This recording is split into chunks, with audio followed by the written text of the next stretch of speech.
Welcome to the AOA Future in Orthopedic Surgery podcast series. This AOA podcast series will focus on the future in orthopedic surgery and the impact on leaders in our profession. These podcasts will focus on the vast spectrum of change that will occur as the future reveals itself. We will consider changes as they occur in the domains of culture, employment, technology, scope of practice, compensation, and other areas. My name is Doug Lundy, host for the podcast series. Joining us today is Dr. Jim Barber. Dr. Barber is an orthopedic surgeon practicing in a rural setting in Douglas, Georgia. He graduated with his bachelor's degree from the Georgia Institute of Technology, his medical degree from the Medical College of Georgia, and he completed his residency at the Georgia Baptist Orthopedic Program. He completed the AAOS Leadership Fellows Program and ascended to become president of the Georgia Orthopedic Society. He has faithfully served as a member of the AAOS Board of Counselors and now sits on the AAOS Board of Directors as the Secretary of the BOC. He also serves as Speaker of the House of the Medical Association of Georgia, President of the Georgia Society of Ambulatory Surgery Centers, Chair of the Georgia Board of Healthcare Workforce appointed by Governor Kemp, and Vice Chair of the Board of Trustees of the Okefenokee Swamp Park. Dr. Barber, welcome to the podcast. Thank you, Doug. Great to talk to you. So, Jim, before we get started, how far is Douglas, Georgia from Hartsfield International Airport in Atlanta? Infinity. It's about 3 hours south of Atlanta, Georgia. It just staggers me, brother, that you've been able to do all these things living so far from a major hub airport. It's just... It staggers me that my wife has let me do all these things. There you go. Well, Jim, in this series, we're discussing the changes that we will believe that occurs in the future of orthopedic surgery. And today I would love to discuss the future of the small, rural, private practice, which, my friend, you have been in for quite a long time. Can you tell the listeners about your practice? Love to, Doug. Douglas, Georgia is a town of 13,000. It's about 3 hours south of Atlanta, about 2 hours north of Jacksonville, and about 2.5 hours west of Savannah. And those would be the nearest, what we'd call cities. There's about 45,000 people in the county. The nearest trauma center is probably Savannah. And, when you count loading time by helicopter, it's about 2 hours to get to the trauma center there, about 4 hours by ambulance or so. My first ER patient 25 years ago was a farmer whose hog had bitten off his finger.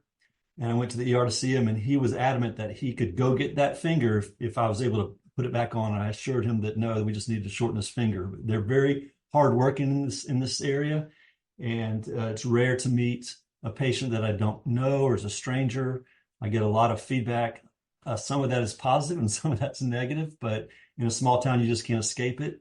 It's a great place to raise a family. I've got a wife and 3 daughters, and I really enjoy living here.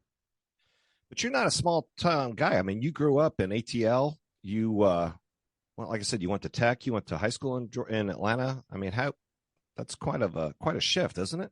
They say that God has a funny sense of humor. And when I was in Atlanta, I lived in Atlanta for 20 years, and I swore I would never live in a small town ever. And I used to visit my grandparents in a small town in South Georgia, and I just thought it was terrible. I could never live there, never be happy.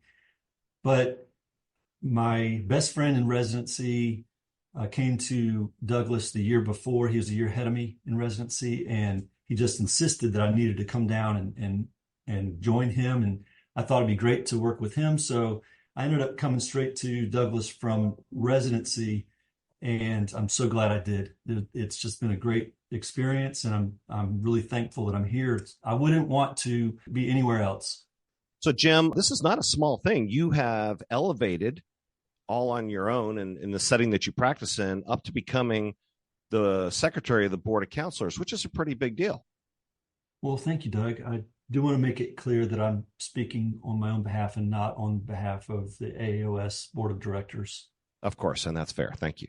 Now, before I go too far, I mean, you are also the poster child for all the people who just can't seem to get involved because of fill in the blank. I mean, You are all by yourself, way down there, far from the airport. When you go out of town, you have a PA, right?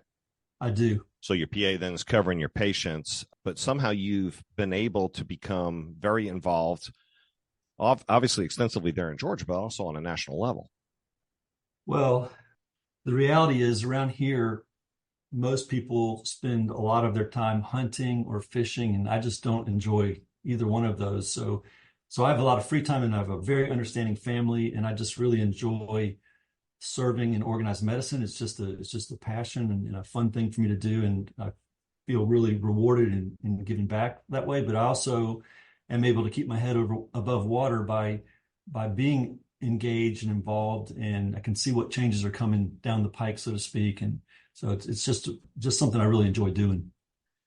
Based on your experience, both in the state of Georgia, regionally in the Southeast, and then your experience in the country, being involved in the BOC and the AOS, how many folks do you know out there have similar rural, small town, solo private practices like you?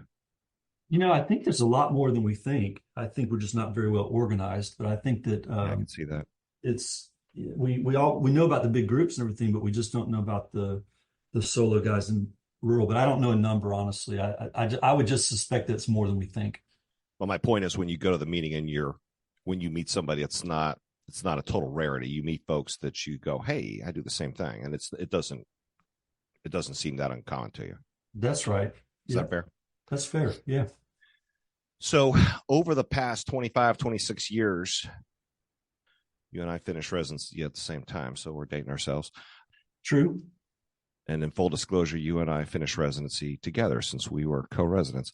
Hey, Jim, over the past 25 years, I'm sure you've seen a marked change in the development of your practice. Certainly that goes along with the development of your skill set and your comfort in taking care of complex patients and routine patients.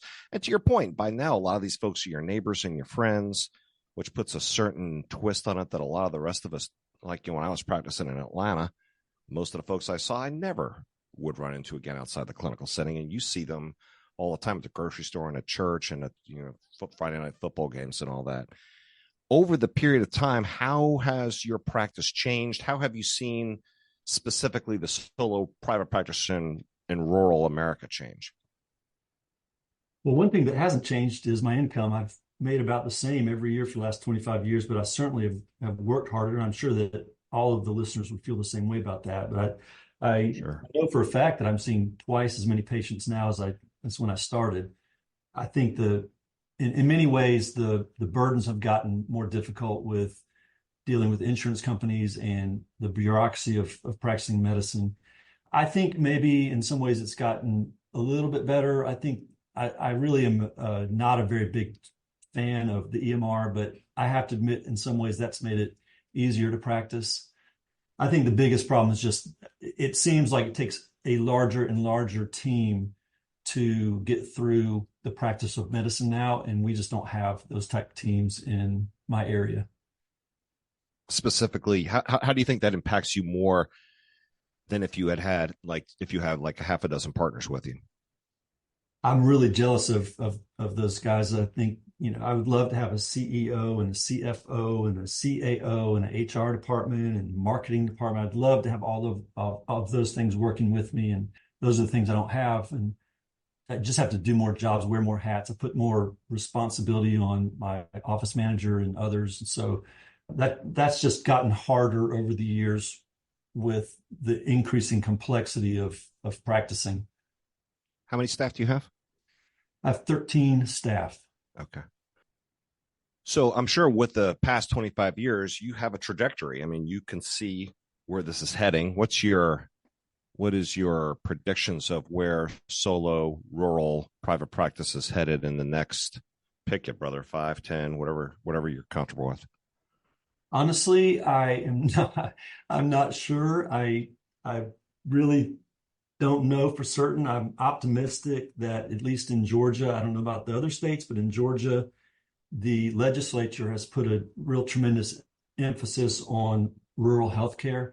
And there are really good state programs in Georgia that have support for undergraduate medical education tied to rural healthcare and residency slots tied to rural healthcare and a lot of loan forgiveness programs for rural physicians and others. I'm optimistic about our community here. We have a tight community with the hospital, and we have really embraced value-based care. So we've had a great involvement with a risk-based ACO for several years now. The last 3 years, we've actually earned shared savings, and we've started a direct-to-employer collaboration between the hospital and the private practice physicians, which is right along the lines of value-based care. All that I'm really excited about. I think that it's surprising that a small town could do so much with value-based care, but that's been really encouraging. I've been a little bit pessimistic about the whole concept of consolidation. I'm a little bit worried about what am I going to do? Am I going to join the hospital and get employed, or am I going to look into private equity or venture capital? But the reality is the power of the insurance companies just continues to grow. If you think about prior authorization, that's just a great example. But I feel like I need a larger team with me to navigate all of that. So I'm a little bit pessimistic about that. And I think the collegiality has been tougher over the last 25 years. It seems to be getting tougher. I think the physicians tend to be more siloed as they're more employed and less likely to hang out and talk. And there's just more apathy in general. I think, at least I see more apathy in general. And I remember a talk you gave that I stole about 15 years ago about famous excuses for not getting involved. They were politics are dirty, contributions are bribery, only big industry corporations have influence, politicians should do the right thing without influence, and I can't give much, it won't make a difference. And that was 10 or 15 years ago, and it's gotten worse since then, Doug. And I also a little worried about scope of practice. I think that has eaten into our fiduciary responsibility with patients. That seems to be getting worse. Ultimately, one of my biggest concerns is complacency. I think we are at the top of the medical specialties as far as advocacy, as far as solving problems for our patients, as far as demonstrating that fiduciary responsibility to our patients. We are at the top, but I think we might be getting a little bit complacent on that. And I don't want to polarize any of the listeners, but I do want to quote Coach Nick Saban, who was reflecting on his disappointment and successes over the years and said, for us to have the kind of team we need to have, there's got to be an element of being hungry. We've had to deal with complacency at times because of the success that we've had, and I think that creates a blatant disregard for doing what's right. So I'm a little concerned about complacency in our profession. So mixed picture. I'm optimistic. I want to stay positive, and I think that if I look for solutions, they're out there. We'll find them. I just don't know if that's going to be staying in private practice solo, or if that's going to be getting employed or private equity or whatnot. Well, before we go on, if you're going to quote Saban, I got to drop a War Eagle, go Auburn in there. So I knew you would. Back to a more holy presence here. That's why I quoted him. I needed a reaction. There you go. So it's fascinating to me that you were able to work along. So you're in pure private practice. You don't have any formal relationship with the hospital, right? I don't. Okay. So you're able to work with the hospital in a Medicare shared savings program through the accountable care organization that y'all have set up. Clearly, that is a sustainability factor that other folks in your situation could engage with, because one advantage, I would say, if I could go out on this limb, that y'all have is that the hospital's got to play with you, because there's not like they can go across the street and get the other group with a dozen orthopedic surgeons and get them to play. So they're going to work with y'all because you're engaged in the system, engaged in the community. Am I on par with this? No, you're on track. It's just think of us as an oasis. You know, there's we don't have an interstate within 50 miles, so we're a bit isolated, so to speak. And so we are responsible for the outcomes of our care in this community. And so it is imperative that the hospital work with the physicians and vice versa. And that gives us a little bit of an advantage as far as being able to, I don't want to say control outcomes, but to monitor outcomes. Let's say monitor outcomes. And if someone has an idea on improving quality of care, we can implement that pretty quickly, and it is local. So there is some advantage to that. Okay. Have you noticed other collaboration? I guess there's a bunch of other solo private practice doctors outside of orthopedics in your community, right? Yes, and we all work well together. That is one of the things I'm encouraged by. Do you feel like they have a bullish or a bearish approach to the future in terms of how they think this is going to go? I think people are kind of set in their ways at this point. Most are employed, and the ones that are in private practice are comfortable riding it out, that things are going okay. I think people are kind of set in their ways. So what would you recommend? So a kid comes up through a guy or a girl comes up through the Coffee County school system, goes off to Georgia Tech, goes off to the Medical College of Georgia, goes off and becomes an orthopedic surgeon and wants to come back. What would your recommendation be if they wanted to move down to Coffee County and work there? Would you recommend to go into private practice? Would you recommend joining the group in one of the big mega groups around the area, or work for the hospital? What would you say?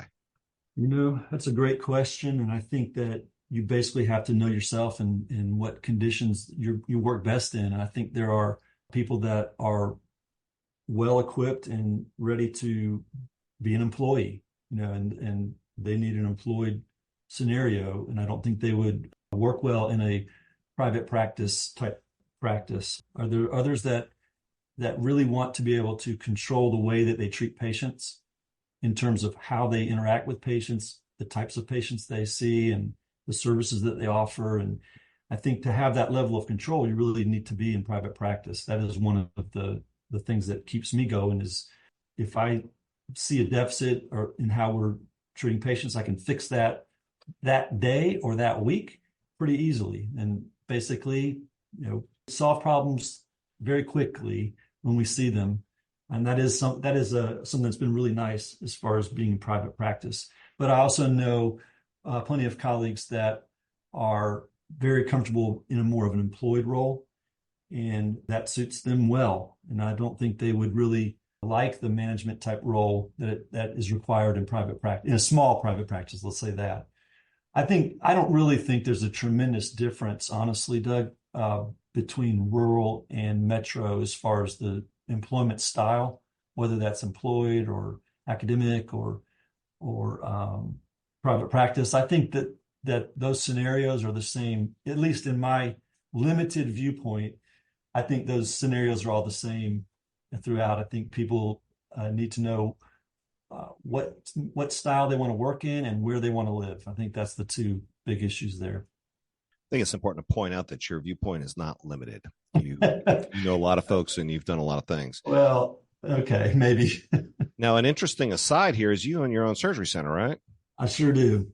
So to some degree, that does put you at odds with, is it Coffee Regional? Is that what the hospital is? That's right. Yeah. So that does put you at odds with the hospital, since you're supposedly cherry picking and lemon dropping. And we both know I'm being sarcastic here. Yeah. But if you're pulling revenue off the hospital, how does that help or drive a wedge into the sustainability of your ability to practice in the methodology that you've been doing as you go forward?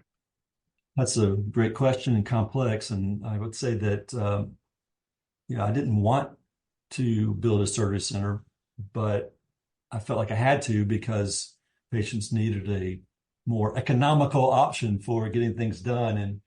And so my surgery center is very good at efficiency. And you may believe it or not, but it's truth. We operate one day every 2 weeks, and we are incredibly efficient. And I don't make much money off it, but it just feels good to offer that surgical option to the patient. That's a lot easier to swallow, but it does cause some strife with the hospital. It's nothing major, and we've worked through it, and I don't think it really affects their bottom line too much, honestly. There are so many restrictions on who we can operate on in my surgery center that we're not really pulling a lot from the hospital, honestly. And I don't think it's been too harmful to the hospitals, put it that way. Another big thing that's often touted as damaging the folks, the men and women in your type of practice setting, is the ability to comply with the complexities that Centers for Medicare and Medicaid Services continue to spew out at us.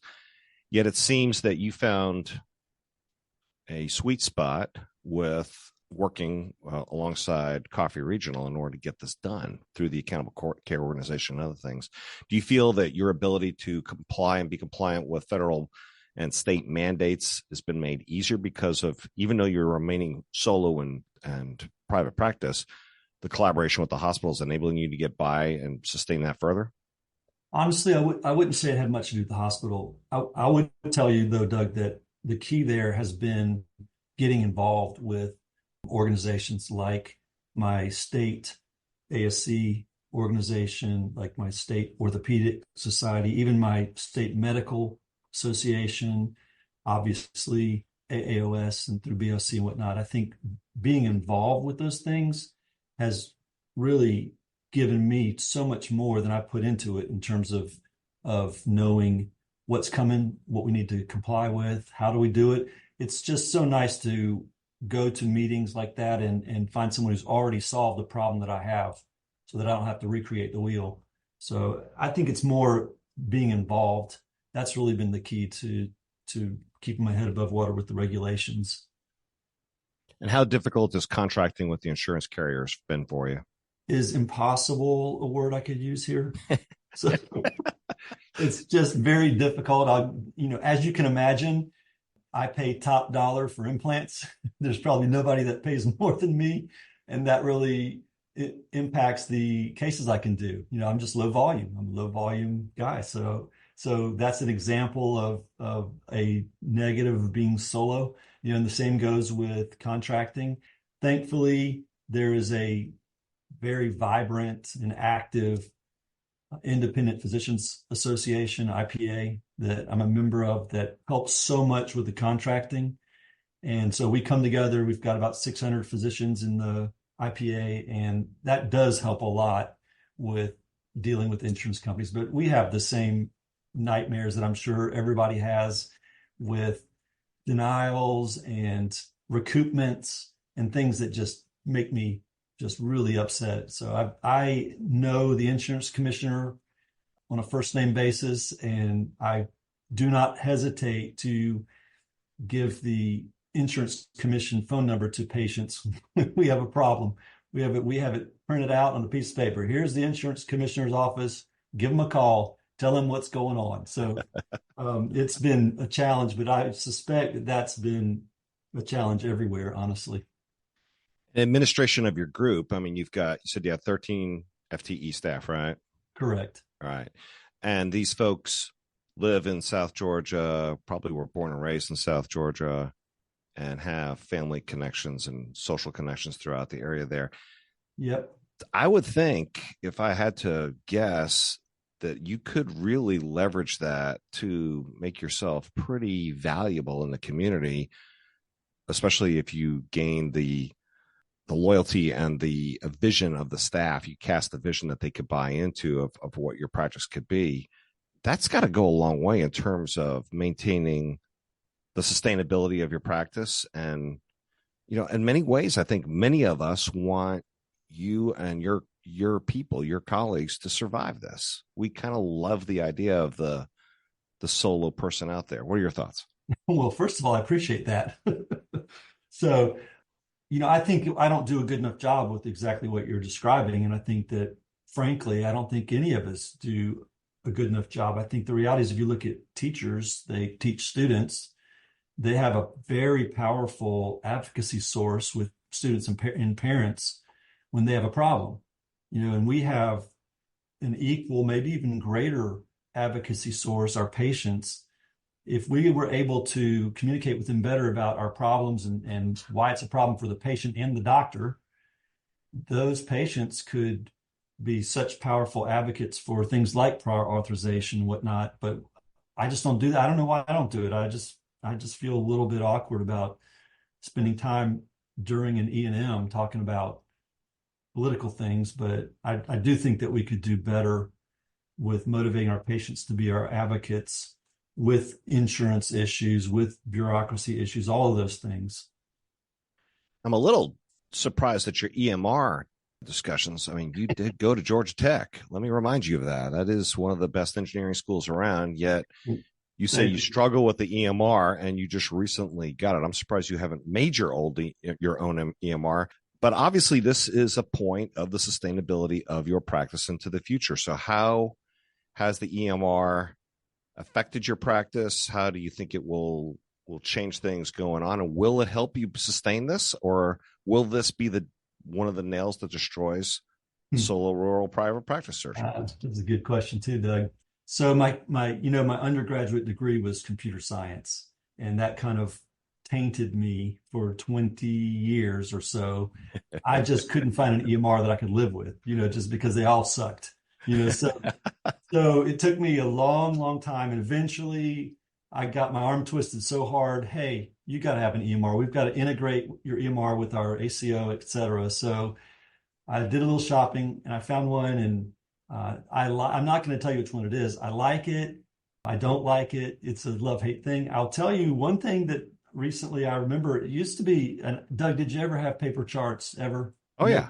Did you? When I first started in Colorado, we had them. Yeah. All right. So you remember, if you forgot to dictate a paper chart, that could be a nightmare. You got to find the chart, and someone else had it. And it's just, nothing worse than a stack of charts to have to dictate at the end of the day or on a weekend or whatever.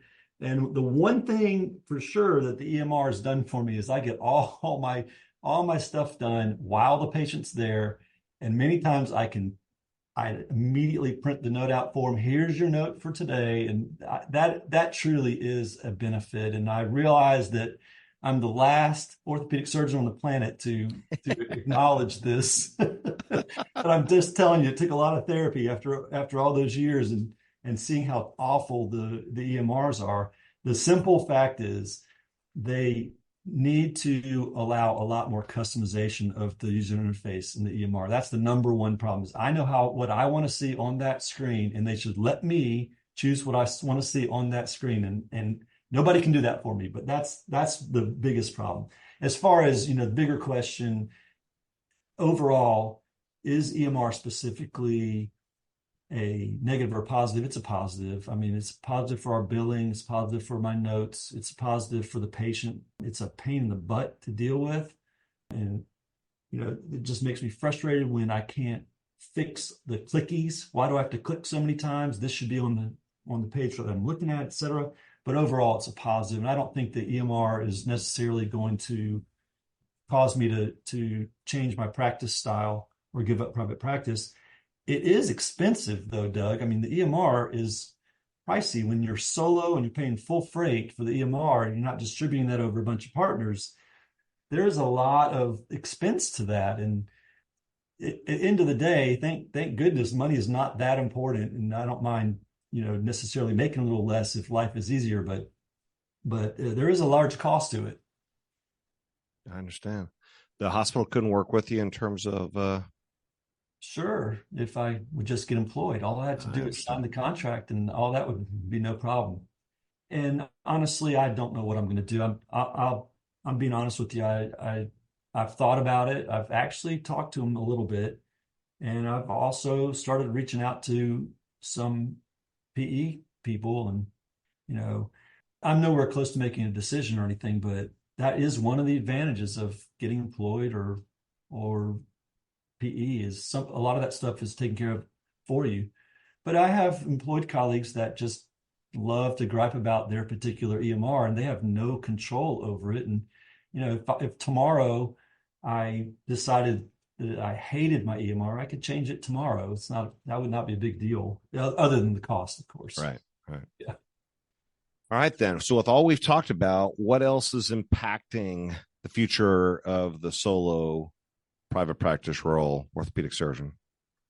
I would say the number one thing that I would like to see, which I'm just dreaming here. I realize this is unrealistic, but I think we should work on it anyway. But we need better coordination between rural and urban, rural and metro, whatnot. And I think everybody wants the right patient to be in the right place at the right time. And I don't think any urban metro orthopedist wants a delayed presentation of someone that should have been there long ago. We just don't have great coordination when it comes to arranging that. I want to brag on you just a little bit if I could. Uh-oh. Uh-oh. I think it was about 20 years ago, Doug Lundy came down to Coffee County.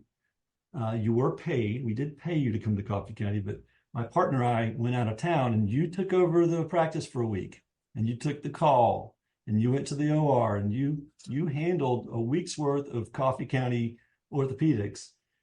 Ironically, when we got back, we were considered terrible surgeons because you had just shown them how to do it, and we didn't know what we were doing. So the downside was we looked pretty bad when we got back into town. But the fact that you spent a week in Coffee County, I think that, and now I'm speaking for you, and correct me if I'm wrong, but I think that really gave you an understanding of some of the limitations to subspecialty care, et cetera. So as you recall, for the last, 15 years before you left Atlanta, you recall that I would frequently call you or text you or email you with a tough case. Right. Yeah. And you gave me great advice. You would say, hey, put a plate on that. Hey, put a rod on that. Whatever. You would Sure. give me good advice on the case. And then other times you would say, oh, Jim, you just need to send that to me. and it was great. I mean, it's exactly what I need more of even now is the ability to collaborate like that.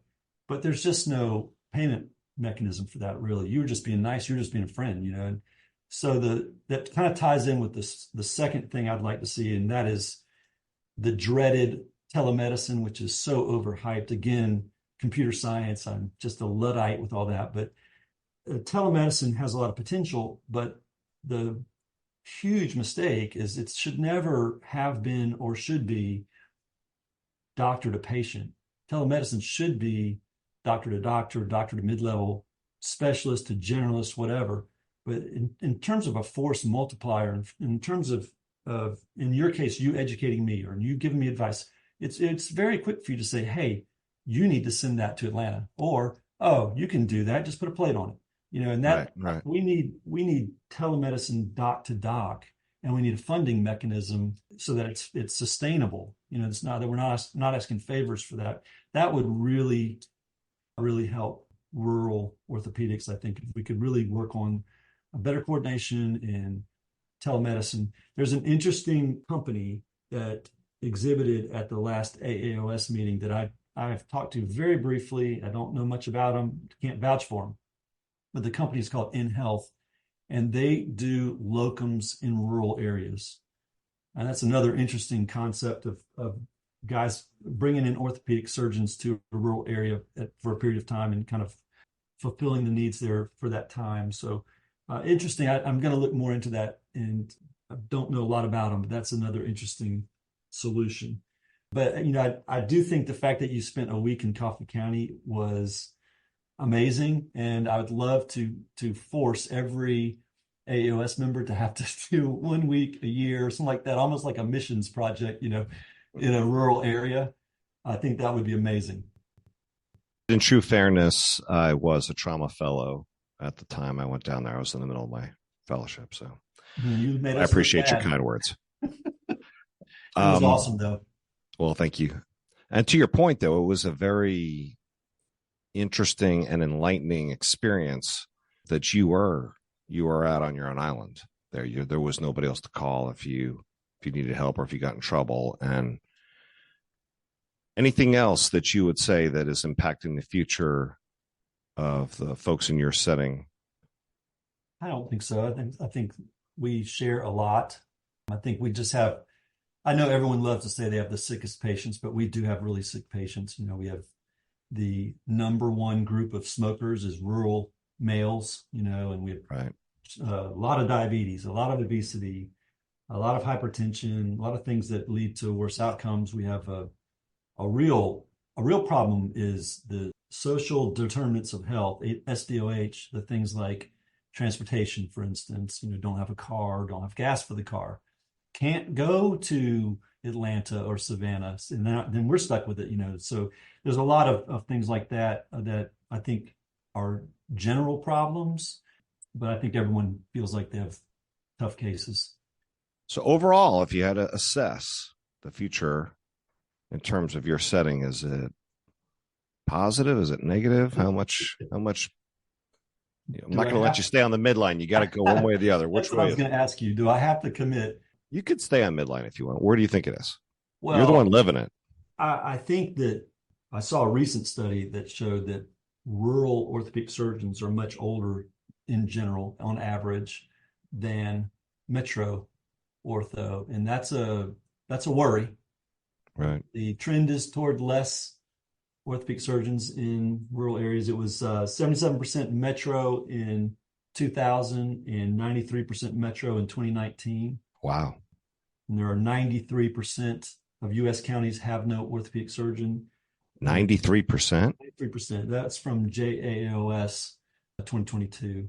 So I think that's fairly alarming. That's worrisome to me. I think that's not a good sign. I think it seems like it's getting worse. But I'm optimistic. It seems like there are a lot of people. I mean, look at, you're doing this podcast about rural ortho. I mean, I'm thrilled. Right. And, it seems like there's a lot of groups in our state legislature and AAOS. I think a lot of people are concerned about rural ortho. That's encouraging. So I think things are going to get better because of that. I always like to remind my city colleagues that you will be driving through a rural area at some point, probably with your family, and the death rate is much, much higher if you have a car wreck in a rural area. So we all need to work on this problem together.